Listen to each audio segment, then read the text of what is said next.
sum khalline aise akhoi gi liver gi patient sing se sum yengna moi myam se interact tawna ko aise whiskey gi expert oina mu oi khidena to kani ga na khanbe yawrini haidi hana khangamdaba akhoi gi tonga ton ba maming gi whiskey myam se loina ta khangba hai tare hojik se ko patient sing thakpagi aduga akhoi gi yu gi addiction se si su makhal yam ba jane akhoi da ngasi patient ama admit tawe ko masi kamai tawe da akhoi gi tha muki mamangda akhoi de admit tawra numit kharani admit tawra le me masi lupa lak tare nipan muk numit kharani gi manungda maina magi expenses hai tare ko treatment gi madmai tawra kanda sel se dum changa kanda discharge taw khroba patient ne ba ko cirrhosis na bane do pura phabadi nate follow up to dum lai doine do ma follow up ki lakada matam si yodri ngai da ko ngasi amuk admit taw du ne ada ai interact taw matam se ina khar hangba nang kamai taw no amuk yu tha lai se ngasi ma ngasi ayuk si the last time magi drink sing ngasi ayuk ta tap tan tha u ya ne ko du da mamit ka se pura khoi gi hangapan ma chu ka khalaga jaundice tor kanda serum bilirubin gi sang se tap tan wang kanda adagi mabuk ka se tap tan kang khalaga ising mayam mabuk si da halaga acidic fluid mayam collection tor ka mai tor lak pa du ne ada ain hangba nang kamai taw no nang se kai thabai gang hotnari ge nang kai no yu dum tha lai ra bas mai cirrhosis na re khoi su gyan ta na nang phasa hai gre pura phaba su nat ta ba si da nang amuk tha lai si kamai taw no hangba ama thawak se kai to ge ha kanda khoi airport ta customs lai ba do customs ki assistant commissioner ne hai ma se ko aduga drinks hina adum ma se bottle se yu gi bottle si u ba kan ma se khoi gi drink se thadok pangam de si ne mana ada ai na ba karamba drinks on nangi favorite drinks ina nang yam pam sina kamai to no sine ada Glenmorangie haiba makhak ko hairi mana Scotland gi whiskey ne Glenmorangie ada ingon da haiba dok shop nang mind di to no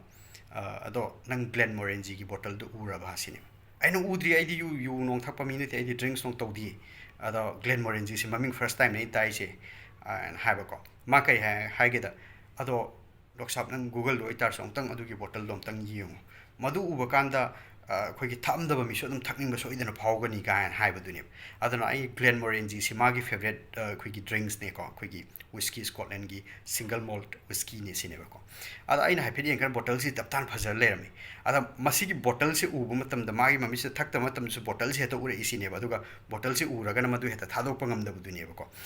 mai to ra kan da ma se dum thadok pangam de sine ba ko mai to haiba aina haiba nang mai to ganu hai nang thabai ngang phazana tawri ni airport ta khoi lakpa matam da su nang mating kai ka kaino ma khoi issue ma problem lai hai ta nang khoi mating myam taw yari ba mi ni khoi gi customs ki assistant commissioner in airport ta duty da ba leiba hai ba se nang mi myam gi mating taw yari na khoi mating oi ba yari ni nang yam thuna pharaga satta ba yadi ada chat kha kanda nang drinks nong si taw yadi ko amai taw ga hai ba hai ta rai na ko ada khoi gi drink se pura thadu hai tar ga su pura heta khudak ta pharani hai din ti ba cirrhosis ai ne he hai bu ne end stage liver disease ne hai bu ko khoi gi last stage kumba dum hai ro ai ne liver gi disease tong ton ba lei ba du gi manung da mana ha ma je ngona ai na hai bu du ne ba ko aduna khoi isin law sing da su yaw ba su mana hai di khoi gi bottle ga si ura kanda khoi gi heta thakning ba phaw ba hai tar ko addiction se bottle gi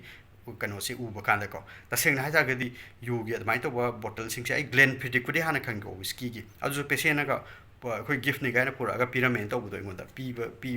khoi gi gift piri ni har kanda whiskey gi bottle Glenfiddich ki bottle pura ga la en hai bodo amai to ga hai bodo amai to kan sum khangi ma thang ai se expert oi thogi da to kan ni whiskey gi ga khalle ko sik se ni sum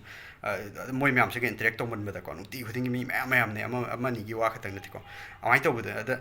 isin law sing su mai to ba yaw bro bottle si ura kanda bottle si yam phaza na sai ko yamna appealing oi ba haitare u matam sida mi man heta thakning ba yamna asma si yam phare ga na khan ba mai na khanhan ga da ba mawong da ni bottle sing si sari si ko company sing si na ada Scotland gi whiskey har maming yam sat pa dune moi myam sina khoi gi Scottish whiskey ga hai radi heta makok sida kaino ma heta khoi gi compulsion ama mai tor phahon be mong dune ba tawri se ada sinau sing phanam na bottle phaja tar su bottle du gi manung de yawri ba poto aphabadi natte habni na khoi ado madu da yam kana yengsalu ba do kana roi sin en habdi hojiki ngasai gi customs ki